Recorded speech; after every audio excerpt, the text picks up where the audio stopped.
Kita berikan hapus kepada Bapak Dr. Muzakir.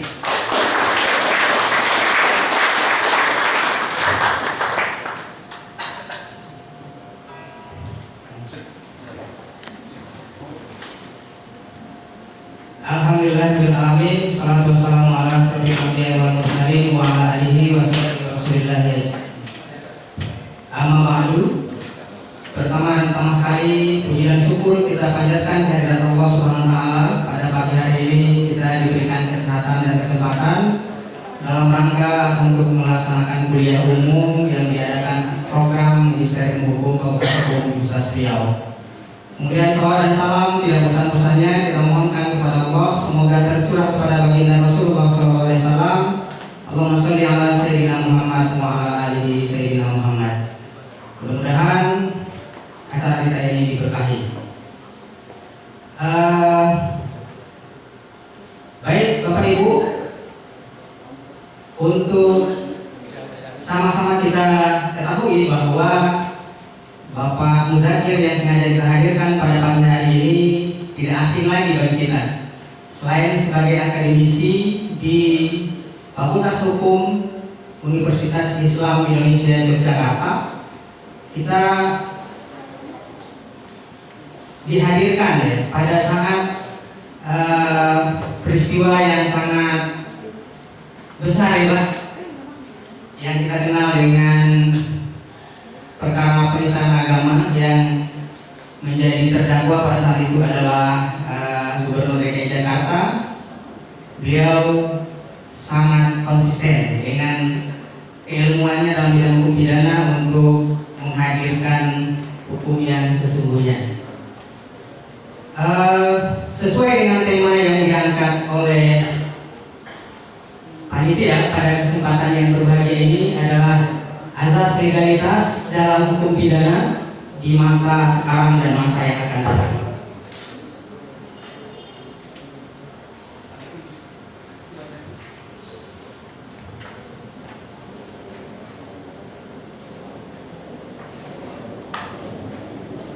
Berbicara tentang azas legalitas,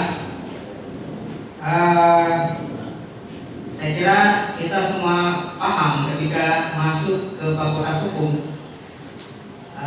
Ketika belajar hukum pidana pertama kali kita diajarkan doktrin azas legalitas. Azas mula puna sine pratia lagi punari. Melung direktum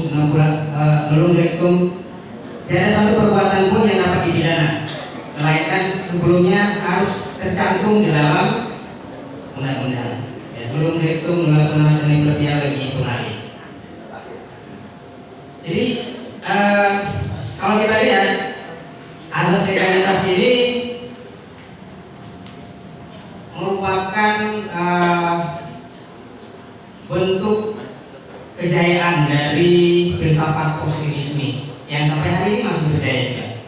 Ya. Kalau kita lihat demikian, ada kontradiksi, ya. Kalau kita lihat di dalam undang-undang pokok kekuasaan kehakiman bahwa hakim wajib menggali nilai-nilai yang hidup di masyarakat sebagai dasar putusan.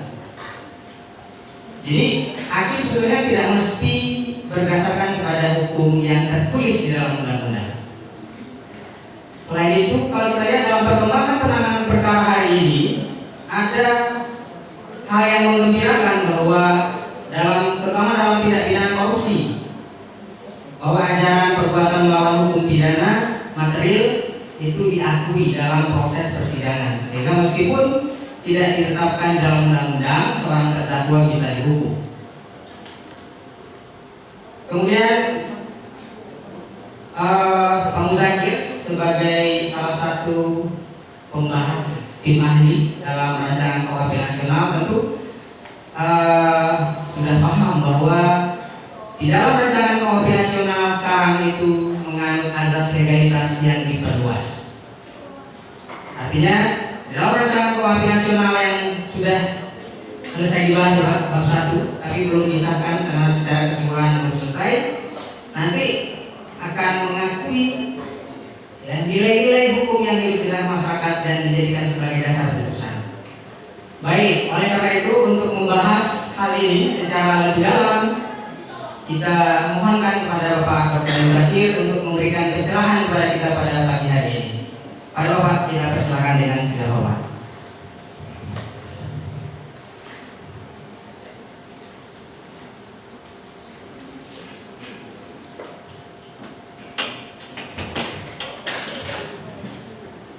Assalamualaikum warahmatullahi wabarakatuh. Alhamdulillahirrahmanirrahim. Asyhadu an la ilaha illallah wa asyhadu anna Muhammadar Rasulullah. Allahumma shalli ala Muhammad wa ala alihi wa sahbihi ajma'in. Bapak-bapak dan ibu sekalian dan saudara-saudara serta adik-adik sekalian yang saya hormati, senang sekali pada hari ini saya mungkin untuk pertama saya menyampaikan materi di Universitas Riau yang biasanya saya di tetangga sebelah gitu ya. Di UIN itu membina dulu S2 itu sampai dia berdiri sendiri kita tinggal, kemudian Unila kita membina sana terus kita tinggal. Mungkin sebagian yang bisa menyampaikan kuliah hukum atau kuliah yang lain. Mudah-mudahan yang tadi diharapkan juga kalau saya masuk di sini mudah-mudahan nanti ada bagian-bagian yang lain. Sehingga saya sama-sama ibu ya, dulu ada janji sama saya katakan beliau kuliah di S2 Jogja, materi yang diminta beliau ini dihapus oleh program. Saya ngamuk-ngamuk tapi saya nggak ngerti pada saat itu kenapa harus dihapus. Yang materi itu kalau nggak salah pada saat itu yang terkait dengan masalah korban kejahatan dalam filsafat yang saya sebut sebagai restoratif justice. Saya janji sama beliau, nanti kalau ini bisa kita kuliah pribadi lah gitu, jadi kita kuliah gitu. Tapi sampai berakhir belum pernah itu. Mudah-mudahan pada sesi yang lain kita bicara tentang konsep filsafat restoratif justice, nanti dihubungkan dengan hukum adat juga bagus juga. Ini sengaja saya ingin sampaikan dalam konteks ini adalah tema legalitas yang ada dalam RUKHP itu bergeser. Mengapa bergeser? Karena di dalam itu ada namanya hukum adat. Jadi yang mungkin sama dengan tema ini, tapi yang saya ingin sampaikan karena saya itu terlibat dalam pembahasan RUKHP itu sejak tahun 2005, 2004, 2005. Jadi sampai hari ini dan alhamdulillah sekarang dalam posisi saya kemarin 3 hari full dari jam 9 pagi sampai jam setengah 11 malam atau jam 11 malam itu membahas RUKHP, dan tadi malam sampai jam setengah 11 tadi malam kita close. Hari ini mestinya ada lagi kumpulan pada ahli-ahli hukum pidana se-Indonesia. Mungkin diambil kurang lebih 16 atau 18 ahli kumpul di Jakarta untuk membahas RUKHP. Saya diundang, saya bilang saya sudah janji sama teman-teman di Universitas Riau. Janjinya lebih dulu, saya bilang, karena kan baru beberapa hari yang lalu. Saya nggak mau, saya yang utamakan yang dahulu. Gitu. Jadi sekarang orang berbicara di sana, saya berbicara di sini. Mungkin temanya maksudnya tidak jauh berbeda. Jadi ini bisa lanjut Pak. Lanjut ya. Yang akan saya bahas oleh sebab itu terkait dengan asas legalitas. Asas legalitas salah satu tampilannya aja. Kalau kita bicara legalitas hanya tampilan. Saya tulis nanti di situ adalah pembaharan hukum pidana, dan mungkin ada bagian asas di situ nanti adalah asas legalitas dalam hubungan dengan ini. Ya. Maka ini sebagian. Tapi yang paling utama bagaimana hukum adat tadi punya kontribusi dalam pembangunan hukum pidana nasional. Nanti efeknya pada doktrin, teori, asas, filsafat dan seterusnya. Pertama, kita bahas mengenai sistem hukum nasional terlebih dulu supaya kita mengerti mengapa harus ada asas legalitas yang dikembangkan, bagaimana kontribusi hukum adat. Baik, lanjut Pak. Jadi ini yang saya katakan, mungkin Anda tidak sepaham dengan pendapat saya, tidak menjadi masalah. Tapi saya mempelajari masalah sistem hukum Indonesia. Saya nulis disertasi harus menjelaskan dulu objek yang kita tulis itu apa konsepnya. Selama ini kalau kita baca tulisan dan tulisan itu selalu menjelaskan bukan hukum Indonesia, tetapi banyakkan tulisan dikutip dari karya orang asing, dan orang asing itu menjelaskan sistem hukum nasional masing-masing. Tapi itu dikutip untuk pakai menjelaskan hukum Indonesia. Menurut saya tidak cocok di situ. teori yang dibangun tidak cocok, semuanya nilai yang dimasukkan juga tidak cocok, asasnya tidak cocok, norma hukumnya juga tidak cocok dan sebagainya. Dan itulah pada umumnya dipakai untuk menjelaskan dalam dunia pendidikan S2, S3 itu terutama teorinya bukan teori yang dibangun dari hukum Indonesia.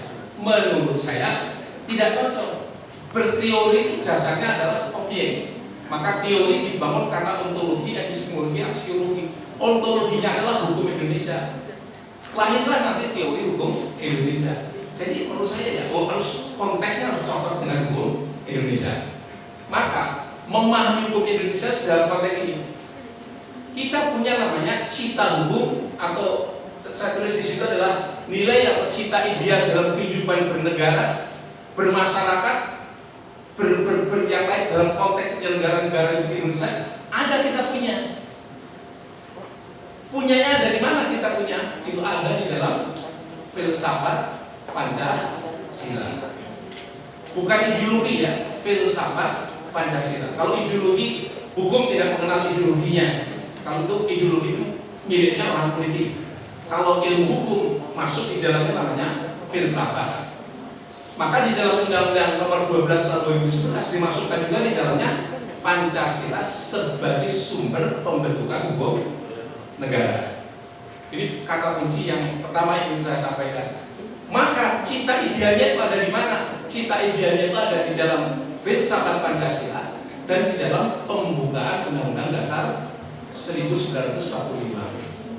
Oleh sebab itu, Bapak dan Ibu sekalian serta adik-adik, maka kita sepakati pembukaan tidak boleh diubah. Karena mengubah pembukaan kalau dalam teori, mengubah konstitusi yang lama di dalam teori itu sama artinya membentuk negara baru. Maka supaya ada negara yang kita dirikan, yang didirikan 1945 itu, maka itu tidak boleh. Apa yang tidak bolehnya? Intinya adalah pembukaan tidak boleh diubah.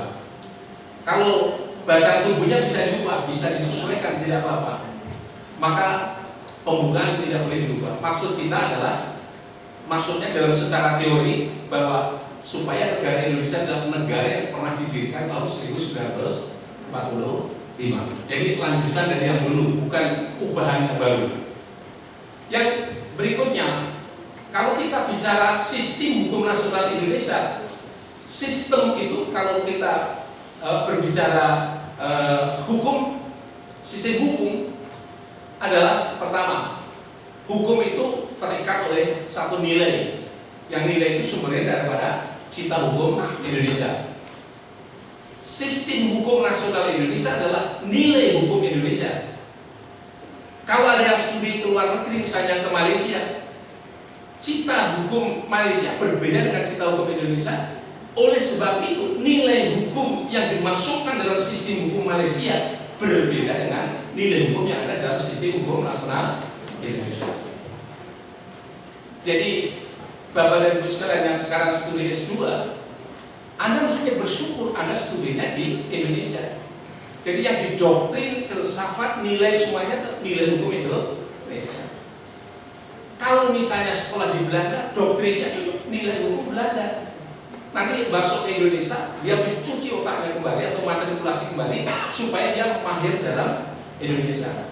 Jadi seharusnya kalau kita sekolah ke luar negeri, khusus untuk bidang hukum, pulang ke Indonesia malu, karena dia ahli hukum luar Indonesia, ngajarnya ngajar hukum dari luar negeri. Jadi bingung kita lihat. Saya bilang ilmu Anda itu ilmu hukum di negara di tempat sono, jangan dibawa ke sini.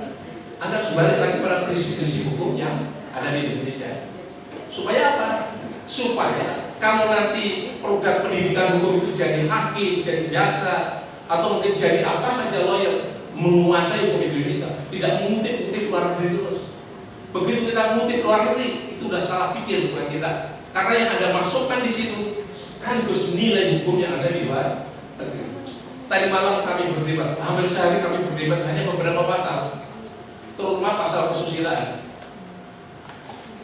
Karena apa? Karena apa yang ditarik mereka itu contoh-contohnya selalu luar negeri terus. Saya bilang, Anda itu ini Indonesia, membangun hukum Indonesia. Saya akan jelaskan mengapa ini pasal lahir seperti ini.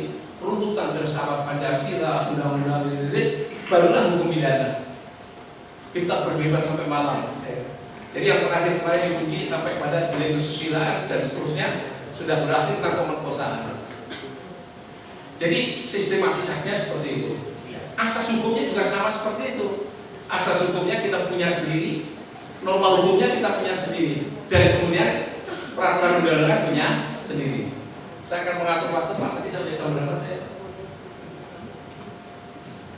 bisa, materi saya agak banyak, jadi saya harus mengatur waktu. Sampai 1 jam lagi. Ya sudah, nanti sesampainya gitu ya. Ada diskusinya. Jadi balik lagi sebelumnya jangan itu Pak. Balik lagi presentasinya. Saya akan jelaskan ini. Bapak dan Ibu, saya dan saudara akan bertanya, Pak, mengapa ada norma hukum, ada peraturan undang-undangan? Ini dua hal makhluk yang berbeda. Norma hukum itulah hukum yang kita bahas di dalam sekarang ini. Hukum itu adalah yang disebut dalam sistem hukum Indonesia adalah norma hukum. Norma hukum berbeda dengan undang-undang. Tetapi dalam doktrinnya, norma hukum itu makomnya itu ada di dalam undang-undang. Khususnya yang tertulis. Nanti yang tertulis saya tulis nanti ya. Jadi undang-undang itu undang-undang itu teks, pasal-pasal. Nama norma hukum itu norma hukum yang dimasukkan ke dalam pasal. Istilah bahasa saya katakan norma hukumnya berbeda, maka makomnya hukum itu ada dalam undang-undang, pasal-pasal undang-undang. Jadi yang disebut muzakir itu yang mana? Gak ada di sini. Yang disebut muzakir itu adalah ruh saya, itulah yang namanya muzakir. Kalau fisik saya mati, sudah semua organ tubuh mati, muzakirnya gak mati. Karena muzakir akan mempertanggungjawabkan perbuatan masih ada terus. Tapi fisiknya bisa hancur berantakan kan gitu ya. Itu yang saya ingin sampaikan. Undang-undang juga sama begitu. Undang-undang itu kalau tanpa jiwa norma hukumnya, itu hanya seonggok rumusan kata-kata. Sesungguhnya yang di dalam undang-undang itu harus bisa memasukkan yang disebut sebagai norma hukum. Nah, di dalam technical drafting ada yang berhasil memasukkan norma hukum menjadi dalam bentuk susunan bahasa dalam satu kata. Tapi kalau dibaca kata itu tangkap norma hukumnya secara sempurna. Ada kalanya membaca kata-kata susunan kata dalam pasal itu yang ditangkap itu berbeda. Karena apa? Gagal merumuskan norma hukum. Istilahnya memakomkan norma hukum itu. Nah, kebanyakan yang kemarin diskusi panjang itu kami selalu, saya pribadi selalu memasukkan pasal ini harus jelas norma hukumnya seperti apa. Kalau kita memasukkan norma hukum, artinya asas dan nilai sekaligus masuk di dalamnya. Maka Bapak dan Ibu sekalian serta saudara-saudara, yang kita tegakkan di sidang pengadilan itu atau di pengadilan itu bukan pasal-pasal, bukan sebuah kalimat, tetapi yang kita masukkan di situ adalah norma hukum, asas dan nilai. Ini pemahaman hukum Indonesia yang saya pelajari seperti itu. Nilai yang dari mana? Yang terakhir yang disebut bawah itu namanya ada di dalam masyarakat hukum Indonesia. Jadi setiap negara punya masyarakat hukum dan setiap negara punya sistem hukum. Indonesia punya sistem hukum. Saya ingatkan bahwa sistem hukum Indonesia itu berbeda dari sistem hukum sedunia. Karena hanya satu-satunya hukum yang di Indonesia itu bersumber dari Pancasila. Negara lain itu tidak ada. Jadi ini khas Indonesia. Jadi kalau mempelajari hukum Indonesia ke tempat orang lain, negara lain, agak membingungkan saya. Nggak akan bisa mempelajari hukum Indonesia kecuali kita belajar hukum di Indonesia. Mengapa begitu? Kita bisa baca di sini. Kalau di paling atas itu misalnya dikatakan Pancasila dan kemudian diirah-raya undang-undang selalu demi keadilan berdasarkan ketuhanan yang Maha Esa, maka membaca bodi pasal-pasal itu masuk di atasnya norma hukum ke atas, nilainya apa? Nilai yang bersedikat pada ketuhanan yang Maha Esa. Itu tidak ada di dunia ini, ada di sini. Jadi kadang-kadang saya bingung kenapa universitas bangga menyekolahkan dosennya itu ke luar negeri. Saya katakan saya tidak bangga itu. Mereka masuk ke sini harus matrikulasi, kuliah lagi selama 1 tahun, baru boleh ngajar.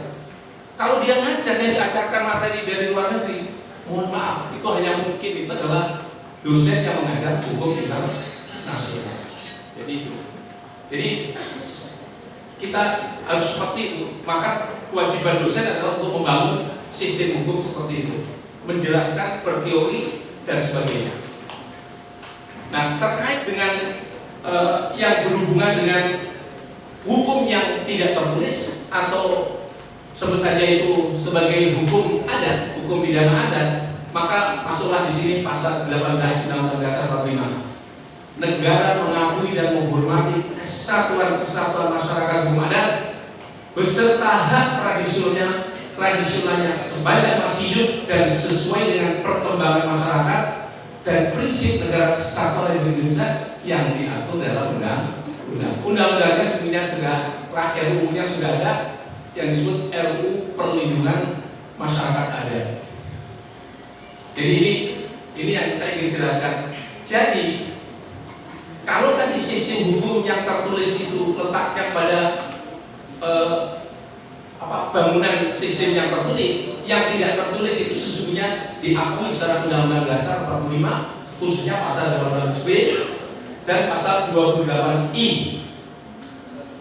Yang pasal 24 adalah bagian di dalamnya adalah sebagai persamaan di depan hukum. Nah, ini tadi dalam Undang-Undang Kekuasaan Kehakiman yang saya tuliskan tadi, peradilan dilakukan demi keadilan berdasarkan ketuhanan dan yang maha esa. Itu judulnya nggak ada. Ini keberadaan misalnya pro-nya kepada siapa? Irah-irahnya itu. Jadi saya sudah mengkonsep bahwa sekarang semua kegiatan aparat penegak hukum khususnya dalam bidang pidana itu mestinya demi keadilan Tuhan yang maha esa semuanya. Penyidik, jaksa dalam menuntut dan hakim dalam memutus. Sekarang hanya diwajibkan hanya hakim dalam memutus. Tapi polisi dan jaksa belum. Ini lagi saya usahakan agar supaya nanti penyidik itu bukan pro justisia, tapi demi keadilan berdasarkan Tuhan yang maha esa. Jaksa menuntut demi keadilan berdasarkan Tuhan yang maha esa. Jadi itu yang pas implementasi dari filsafat demi keadilan berdasarkan Tuhan yang maha esa. Itu belum ya. Oleh sebab itu kita tunggu nanti kalau ada undang-undang kepolisian. Kemarin sudah saya sampaikan ke DPR bahwa beberapa waktu yang lalu ya, saya minta nanti irah-irahnya digaji semua, membuat undang-undang demi keadilan berdasarkan Tuhan yang maha esa, penegakannya dalam semua demi keadilan berdasarkan Tuhan yang maha esa. Balik yang tadi Pak. Ya, peradilan negara menegakkan hukum dan keadilan berdasarkan Pancasila. Yang tadi sudah saya jelaskan. Berikutnya, putusan pengadilan harus memuat pasal tertentu perundang-undangan atau sumber hukum yang tidak tertulis. Jadi kalau kita sekolah di Belanda, legalitas ya tertulis semuanya. Saya pernah berdebat dengan pas riset di sana, saya berdebat dengan namanya Pak Profesor Rudolf Hoffmann, ya, Rudolf Hoffmann, ya, yang dia menulis asas legalitas di Indonesia. Saya jelasin semua mereka. Tapi otak mereka, pemahaman legalitas menurut itu pemahaman mereka. Saya katakan tulisan Anda itu gagal untuk menjelaskan hukum Indonesia, karena kami orang Indonesia nggak memahami seperti Anda tulis. Anda menolak hukum yang tidak tertulis, padahal kita punya namanya hukum yang tidak tertulis. Nah ini berdasarkan hukum yang tidak tertulis. Hakim wajib menggali, memahami nilai-nilai hukum dan rasa keadilan hidup dalam masyarakat. Semuanya tidak tertulis. Lanjut Pak. Maka kalau begitu, dalam sistem hukum Indonesia adalah mengakui adanya hukum yang hidup dan sifatnya adalah hukum yang tidak tertulis. Tadi dasarnya sudah saya jelaskan seperti yang tadi sudah saya sebut. Kalau dalam hukum pidana khususnya adalah sudah berlaku yang sudah cukup lama, namanya Undang-Undang Nomor 1 Darurat tahun 51. Ini sudah lama diakui pengakuan terhadap keberlakuan hukum pidana ada. Dan juga Undang-Undang Kekuasaan Kehakiman yang lain sampai Undang-Undang 48 tadi sudah saya jelaskan. Lanjut. Nah, saudara, tugas kita kalau ada undang-undang konstitusi yang mengatur hak konstitusional, maka tugasnya adalah undang-undang itu wajib memberi perlindungan hukum, baik hukum administrasi atau cabang hukum yang lain, untuk mengokohkan tentang keberadaan hak konstitusional itu. Dan yang berikutnya, orang pidana atau bidang hukum pidana harus memberi perlindungan hukum pidana agar menguatkan keberlakuan hukum dalam hukum administrasi dan konstitusi tadi, dan mereka yang melanggar dikenakan sanksi pidana. Jadi hukum pidana mensupport berlakunya hukum yang hidup dalam kehidupan masyarakat. Karena apa? Karena hukum yang hidup dalam masyarakat itu diatur dalam konstitusi dan juga diatur dalam peraturan perundang-undangan. Jadi tugas pidana agak berat di sini mensupport itu. Lanjut. Ini bentuk perlindungan hukum, saudara-saudara. Jadi lihat, penggunaan hak konstitusional itu harus dijamin. Dijamin apa? Ya, pelindungan dalam hukum administrasi, sanksinya administrasi kalau dilanggar. Perlindungan dalam hukum pidana dan bisa dikenakan sanksi hukum pidana dengan yang sampai yang paling berat. Inilah saudara, kemarin saya diminta untuk membahas di DPR tentang bagaimana Pak Perpu yang terkait dengan pembatalan Perpu tentang ormas dan hubungannya dengan pembubaran organisasi HTI.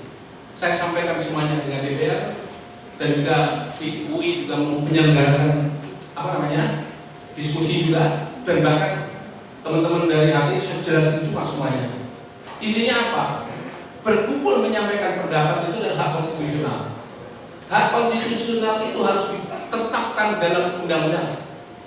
Maka undang-undang administrasi memberi jaminan penggunaan hak konstitusional. Hak konstitusional tidak bisa di-stop.